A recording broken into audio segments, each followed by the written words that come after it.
Comme vous le savez, j'aime beaucoup la science-fiction. Vous avez pu le remarquer avec les précédents analyses random. N'hésitez pas à les regarder si vous êtes nouveau. Quoi de mieux de parler de l'origine de mon amour de la SF? Ce film et surtout ces films dont on va parler, c'est Star Wars. Dans cette vidéo, on va se concentrer sur le premier épisode de cette saga, plus tard sur les prochains films de la prélogie. Bonsoir à tous et bienvenue pour une nouvelle vidéo et une nouvelle analyse random sur Star Wars épisode 1, la menace fantôme. C'est parti, générique. On sait déjà, on a lu le titre de ta vidéo.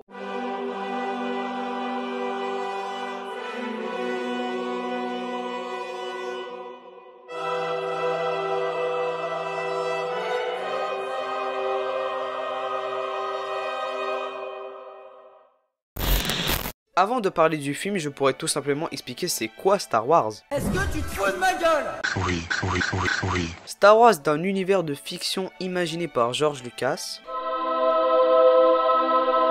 avec sa société de production de films Lucasfilm qui a été fondée en 1971. Le premier film qui a été produit sous Lucasfilm n'est pas un film Star Wars, mais American Graffiti, sorti en 1971, réalisé aussi par George Lucas. Ensuite, le deuxième film sous Lucasfilm est bien évidemment Star Wars, qui s'enchaîne avec plusieurs films, plus précisément 11 films. Je les ai tous vus, enfin, presque tous. Come on, Mala, let's see a little smile. Come on. There, that's better. Le problème, c'est quand les auteurs commencent à s'intéresser à des sujets que visiblement ils ne maîtrisent pas du tout. Parlons de cette chose merveilleuse, mais totalement interdite, qu'est la drogue. Cette saga s'est présentée avec d'autres formes comme des romans, des bandes dessinées, des jeux vidéo, des jeux de rôle, des séries télé et bien évidemment des produits dérivés, des jouets, des figurines, etc. etc. Je pense avec Pokémon, c'est une des licences qui a vendu le plus de merde possible. Mais bref, en général, cet univers raconte quoi? Difficile à répondre, mais pour faire simple, c'est un univers de fiction qui met en opposition les Jedi et les Sith dans une guerre galactique. Même si c'est beaucoup plus complexe que ça. On va se concentrer plus précisément sur les films Star Wars et comme dit à l'intro, le premier film de cette saga. Donc Star Wars 1, la menace fantôme. Alors, avant de commencer, petite parenthèse.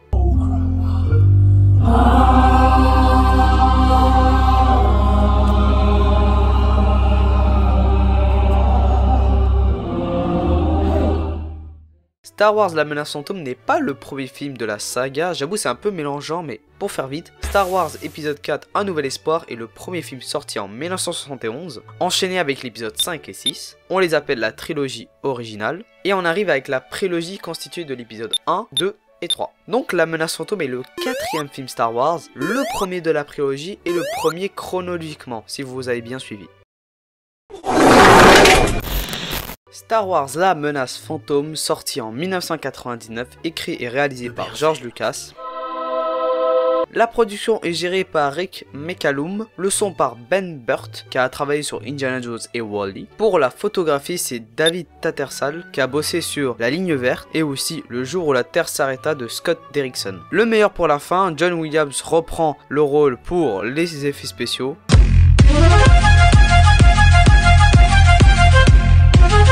Non, je rigole, ok, pour la musique. Pour le casting, je parlerai du cast principal de cet épisode, donc Liam Neeson, Ewan McGregor, Natalie Portman, Jack Lloyd et Ian McDiarmid, qui a joué respectivement Qui-Gon Jinn, Obi-Wan, Padmé, Anakin Skywalker et le sénateur Palpatine. Avant, je voudrais recontextualiser la sortie de ce premier épisode. Vous allez voir, ça sera très important. Je me suis toujours demandé pourquoi George Lucas... Oui, on a compris, c'est bon, on peut passer à autre chose dans le plan de l'existence. Nique ta... Alors, je me disais pourquoi il a pris autant de temps pour sortir la prélogie. Bah oui, un écart entre l'épisode 6 et l'épisode 1, il y a quand même 16 ans. L'idée générale est que George Lucas attendait un gap technologique dans le cinéma pour préparer la prélogie. Dans les années 90, l'arrivée des technologies comme le CGI, Computer General Imaginary, et les caméras numériques l'ont poussé à commencer à écrire la prélogie en 1994. Même si ce film là n'est pas totalement filmé en numérique, on verra ça dans l'épisode 2. Pour l'anecdote, le film entièrement filmé en numérique pour la première fois est un film français sorti en 2001 qui s'appelle Vidocq. C'est un film très... Voilà. Quand La Menace Fantôme est sorti en 1999, à l'époque c'était un vrai boom. Les gens faisaient la queue juste pour aller voir le trailer au cinéma. Et ensuite quand le film est sorti, les gens ont été extrêmement déçus, surtout les fans. Il y a quand même Shaquille O'Neal qui a kiffé. Et on dit quoi quand Shaq aime un film? On la ferme et on danse du coupé-décalé. Alors plus jamais ça s'il vous plaît. Mais pour savoir ça raconte quoi la menace fantôme? C'est parti mon kiki. Attends, c'est qui mon kiki en fait? Alors, il est où ton kiki? Le film commence avec un jumpscare et un texte qui décrit la situation initiale. Pour être honnête avec vous, je ne suis pas très fan des introductions de films comme ça. Je préfère qu'on nous montre des choses au lieu qu'on nous les explique avec un texte chiant qui roule très lentement. Je trouve ça plus subtil, tu vois. Même si je pense que c'est une référence des séries B de l'époque. Mais... Une série B est à l'origine un long métrage tourné avec un petit budget de production, distribué sans campagne publicitaire et projeté en première partie d'un double programme. 2 films par séance au prix d'un seul. Ce type de film était très courant durant l'âge d'or d'Hollywood. Depuis le déclin puis l'abandon des séries B, à la fin des années 1950, le terme est utilisé dans un sens beaucoup plus large, désignant tous les films à faible budget. Bref, ce texte dit quoi? Je vais le lire. Bah vas-y. La confusion règne au sein de la République galactique. L'imposition d'un péage sur les voies commerciales menant au système stellaire périphérique rencontre. L'imposition d'un péage sur les voies commerciales menant au système stellaire périphérique rencontre une vive contestation. Afin de régler ce différend, le cupide Fédération commerciale déploie une flotte de vaisseaux de guerre et organise le blocus de la petite planète de Naboo, empêchant ainsi tout approvisionnement. Tandis que le Congrès de la République s'enlise dans un débat interminable sur cette suite d'événements inquiétants, le chancelier suprême confie à 2 chevaliers Jedi, gardiens de la paix et de la justice dans la galaxie, la mission secrète de résoudre ce conflit. Alors la Fédération du Commerce a envoyé des vaisseaux autour de la planète Naboo qui prévoit de taxer les routes commerciales. Le chancelier suprême de la République Galactique envoie 2 Jedi pour régler ce conflit, qui sont Qui-Gon Jinn et Obi-Wan. Au fil de l'aventure, ils vont régler ce conflit, mais ce problème est plus compliqué qu'on le croit. Ils vont rencontrer des alliés, des ennemis et essayer de les vaincre. Comme d'habitude, ça sera tout pour le résumé no spoil, donc je vous invite à regarder le film et après regarder ma vidéo. Twist, faut pas regarder. Tout plein de twist, faut pas regarder. Si t'as déjà vu le film, tu peux regarder.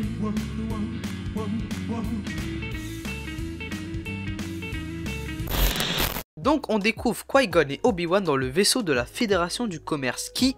Vous avez déjà eu affaire à un chevalier Jedi? Non, mais... Fermez la passerelle! Oui, je suis raciste. En VO c'est moins pire en tout cas. I knew it. They're here to force a settlement. Distract them. I will contact Lord Sidious. Ces deux-là sont les dirigeants de la Fédération du Commerce. Ils sont dirigés par un homme dans une capuche noire qui fait très peur. Les dirigeants décident d'attaquer les Jedi qui sont sur le vaisseau. Qui-Gon et Obi-Wan se battent et fuient sur la planète Naboo. Une fois sur la planète, ils font la rencontre de Jar Jar Binks la polémique. On en reparlera plus tard. Jar Jar est un Gungan, un peuple natif de Naboo. Il propose aux Jedi de se réfugier dans leur village. Dans le marécage. Arrivés dans le village Gungan, ils font la rencontre du chef de la tribu Gungan, Boss Nass. Escobar season begins. Qui-Gon Jinn essaie de négocier pour avoir un moyen de transport pour aller à la capitale de la planète où se trouve la reine Amidala et pour libérer Jar Jar car il est banni. Pardon, je me suis trompé, c'est manipulé. Ensuite... il vient de rapper là, on est d'accord. Ils partent pour la capitale avec un sous-marin.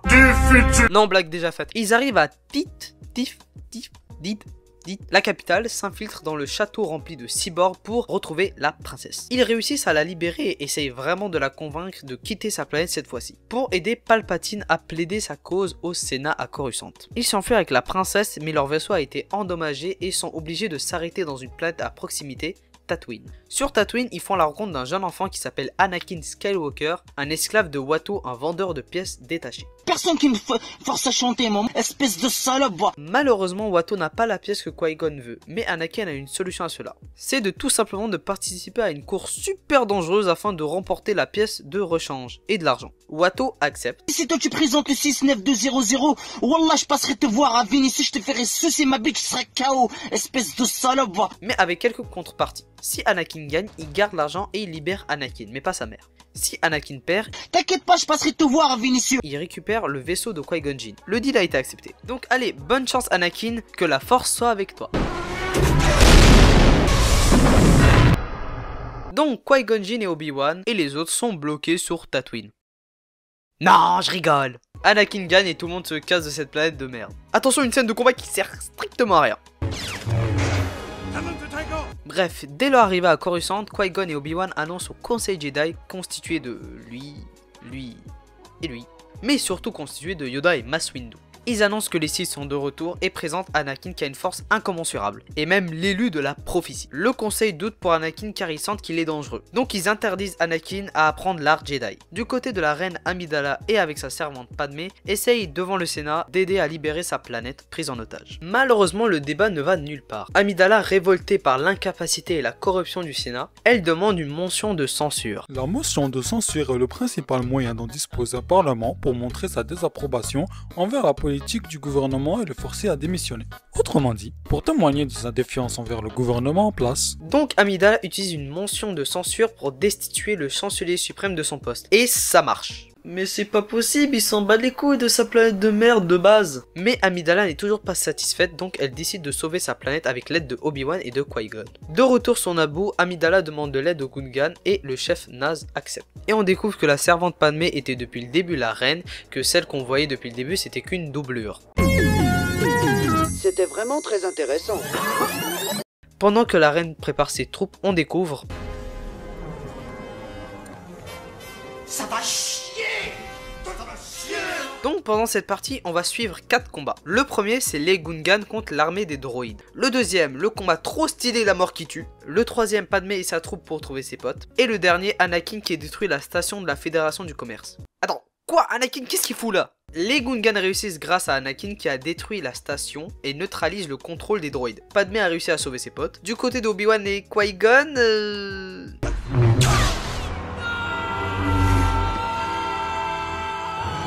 Mais Obi-Wan arrive quand même à tuer Dark Maul. Putain, fais chier! J'avais tout prévu! Quelques jours plus tard, la reine Padmé a repris son trône. Le nouveau chancelier suprême est maintenant Palpatine et Obi-Wan décident d'entraîner Anakin avec la promesse de Qui-Gon. Et surtout parce que c'est la prophétie. Faites confiance en la prophétie. Et c'est la fin de Star Wars, la menace fantôme. Donc maintenant je vais essayer de décortiquer Star Wars et après je donnerai mon avis. George Lucas avait attendu les nouvelles technologies pour faire la prélogie qui sont la caméra numérique et le CGI, mais surtout le CGI, car on le voit énormément dans le film. C'est un grand risque à prendre. En 1999, il n'y avait pas beaucoup de films qui sont construits entièrement pensés avec le CGI. Et quand ça arrive, le film te crie « c'est de la 3D !» Pour aujourd'hui c'est vraiment laid. Mais il faut un début à tout. Pourtant il y a quand même des plans stylés, genre la course de pod est toujours regardable. Pour les autres c'est un peu plus compliqué si vous voyez de qui je parle. Pour les visuels qui ne sont pas générés par ordinateur, donc les costumes, les animatroniques et les décors, alors soit tu aimes ou pas du tout. Mais il ne faut pas être de mauvaise foi, ça reste quand même super bien fait. Le résultat reste très bon. Facile à dire quand tu vois la trilogie originale quand même. Pour les décors en réel, je trouve ça aussi très bien réussi. Je prends l'exemple de Naboo. Naboo signifie une personne de petite taille. Attends, quoi? Oh, Naboo avec deux hauts. Ça c'est tabou tout ça. Je savais déjà, t'inquiète. Je disais, la planète Naboo qui a une construction, une architecture très italienne, ce qui rend l'environnement un peu classe et luxueux. Tatooine qui a été tourné en Tunisie, pour ceux qui savent pas. Cela est logique avec la planète désertique, et aussi l'architecture marche bien avec l'ambiance. Ah oui, en parlant d'ambiance, la musique, hein. Je ne vais pas passer par 4 chemins, la musique est incroyable. C'est pas la meilleure de cette prélogie, la revanche des Sith, mais celle de la Menace Fantôme est excellente. Alors bien sûr, Duel of Fate, top tier, voilà ce que vous voulez, mais il y a d'autres thèmes aussi vraiment intéressants et cool. En général, les sons dans les films Star Wars sont mythiques. Les sound effects sont légendaires, je pense que je n'ai pas besoin de me justifier. Tout le monde est d'accord et je parle même pas de la bombe de Jango Fett dans l'épisode 2. À suivre. Du côté des personnages, c'est intéressant, mais la communauté est divisée. On commence par Jar Jar. Jar Jar motherfucking Binks. Vous vous doutiez bien que j'allais venir, hein? Alors, voyons voir le point de vue auprès du créateur du personnage. Jar Jar is a key to all this. Ok, très bien, mais dans quel sens, George? On en a aucune idée. Je fais partie des gens qui ont rien contre Jar Jar, mais je l'aime pas non plus. Dans un sens, il marche car j'ai quelques flashbacks quand j'étais plus petit de rigoler sur les mimiques de Jar Jar. Je pense pas être le seul à avoir un humour de merde quand j'étais plus jeune. Eh bien, mon jeune Karma, on dirait que t'as toujours un humour de merde à ce que je vois. Pardon? Alors... Commence à me parler poliment. Ah ouais? Et ça alors? C'est quoi, petit con? Merde, c'est bon, voilà ton point, t'as gagné. Eh bien voilà, c'est bien ça que je pensais. Personne ne doute de professeur Wikipédia. Mais bref, pour les autres personnages, Qui-Gon Jinn est un personnage intéressant car il montre une facette des Jedi qu'on n'a jamais vue. Un maître Jedi qui ne fait pas partie du conseil. En gros, qui suit sa propre méthode. Obi-Wan le fait même la remarque alors que c'est juste un padawan. On peut considérer Qui-Gon Jinn comme un Jedi gris. Le terme des Jedi gris, parfois utilisé péjorativement, désignait des Jedi qui opéraient parfois indépendamment et souvent en dehors de la doctrine du Haut Conseil Jedi. Voire parfois des êtres qui n'appartiennent pas à l'ordre Jedi. Comme vous l'avez vu dans le résumé, ça match complètement avec le comportement de Qui-Gon. Pour Obi-Wan, son développement vient de débuter car il s'étale dans 3 films. Pourtant, je ne suis pas d'accord avec les gens qui disent que Obi-Wan est un personnage trop lisse. Je m'expliquerai dans ma critique. En général, les gens qui ont vu le film sont assez déçus, à cause des personnages comme Jar Jar et Anakin qu'ils considèrent insupportables, et même ils trouvent cool Dark Maul mais ils pensent qu'il est sous-exploité. On en reparle plus tard. On finit par analyser l'intrigue, le fameux « ça raconte quoi ». Comparé à la trilogie originelle, ce film et ceux qui vont suivre sont centrés plus sur la politique. Il y a une explication très simple à cela, et que certains n'ont pas encore capté. On est en période de paix. Bizarrement, c'est dans celui-là et dans l'épisode 2 qu'il y a plus de séquences de discussion du Sénat et du Conseil Jedi, car les Sith n'ont pas encore exécuté leur plan d'attaque. Donc les Jedi règlent ça avec diplomatie. Bref, à part ça, la menace fantôme fait un très joli parallèle avec l'épisode 4, Un Nouvel Espoir. Il y a des éléments qui se retrouvent dans les deux films, par exemple la planète Tatooine, la mort du maître contre un Sith, une bataille spatiale contre une station dirigée par les Sith. C'est curieux. Mais est-ce que c'est bon ou pas? On verra ça dans le point suivant. Aussi un élément que j'ai oublié de dire, c'est que la fin du film n'est pas forcément une bonne fin pour l'ensemble de la prélogie. Je rappelle que le titre s'appelle La Menace Fantôme. Mais c'est qui la menace fantôme? Eh ben c'est tout simplement Palpatine en fait. C'est tout simplement Palpatine qui s'infiltre en douce sans que personne n'y attend et qui devient chancelier suprême à la fin du film. Et je trouve ça très bien maîtrisé dans le film, c'est top. Qu'est-ce que j'ai pensé du film? Pour faire vite, j'aime bien. Pour être honnête avec vous, je m'attendais à défoncer le film avant d'écrire cette vidéo, mais au final, j'ai kiffé. Il y a beaucoup de défauts, mais ça reste divertissant. Pour quelle raison, vous allez me dire? Eh ben, premièrement, le concept de la prélogie, et surtout pour ce premier épisode, est maîtrisé. C'est une bonne introduction, quoi. Mais si certains n'ont pas aimé la direction de George, elle reste cohérente. Bah, je vais plus détailler ça dans l'épisode 2 et 3, comme ça vous aurez un point de vue plus global de la chose. Deuxièmement, je les mets ensemble, la production design et sonore est incroyable. Au niveau design, ça a vieilli dans quelques plans comme la bataille de Naboo qui reste le fond de Windows. Pourtant la scène de la course de pod est toujours agréable à voir. Tout ce qui est vaisseau, costume, décor, c'est magnifique. Bon, je suis un peu de mauvaise foi, il y a quand même des fonds verts et des fonds bleus qui se voient de ouf et ça détruit un peu l'immersion. Troisièmement, les scènes de combat sont complètement ouf. Comme je n'ai jamais vu des chorégraphies aussi dynamiques et énergiques. On sent qu'ils se sont cassés les couilles pour les fights. Et tout simplement, ils sont grave stylés. Pour les points négatifs, le jeu d'acteur est vraiment médiocre, on peut même dire mauvais. C'est pas la faute des acteurs, mais plutôt de la direction d'acteurs. Je prends l'exemple de Liam Neeson et de Natalie Portman. Ils ont le même jeu d'acteur très monotone, alors que les deux personnages doivent avoir un jeu monotone différent. Une monotonie différente, si on peut dire ça comme ça. Le rythme du film est aussi mal géré. Personnellement, j'ai trouvé le début du film assez lent et ennuyeux. Après arriver sur Tatooine, ça devient moins chiant. Ce n'est que mon avis bien sûr, mais voilà, le début du film prend du temps à se mettre en place et ça prend du temps à être intéressant. En dernier point, la VF n'est vraiment pas terrible. C'est la première fois que je vous le dis, alors regardez Star Wars épisode 1, La Menace Fantôme en version originale s'il vous plaît. Jugez par vous-même. Il arrive encore à passer. Avant de conclure, je voudrais faire une petite parenthèse sur les critiques de La Menace Fantôme.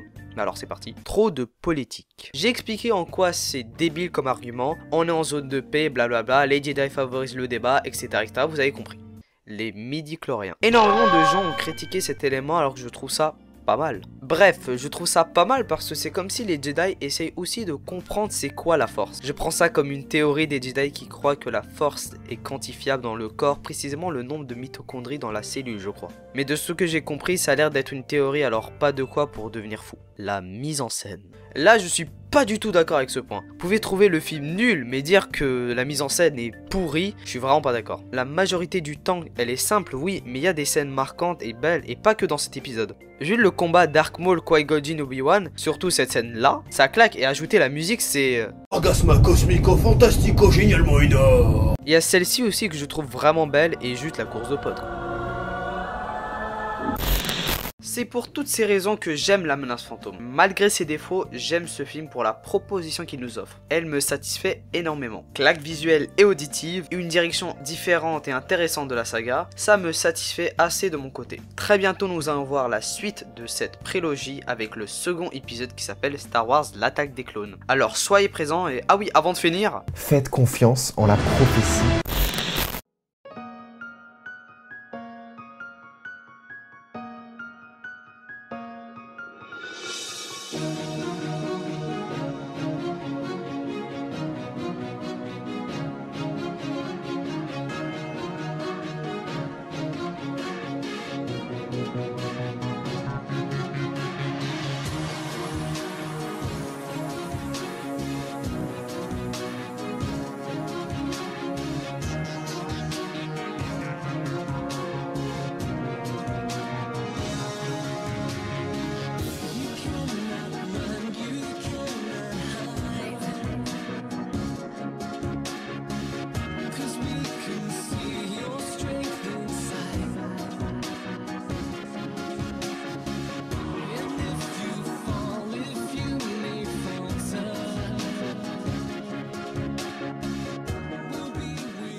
Donc aujourd'hui on va... Oui. continue comme ça. Oh.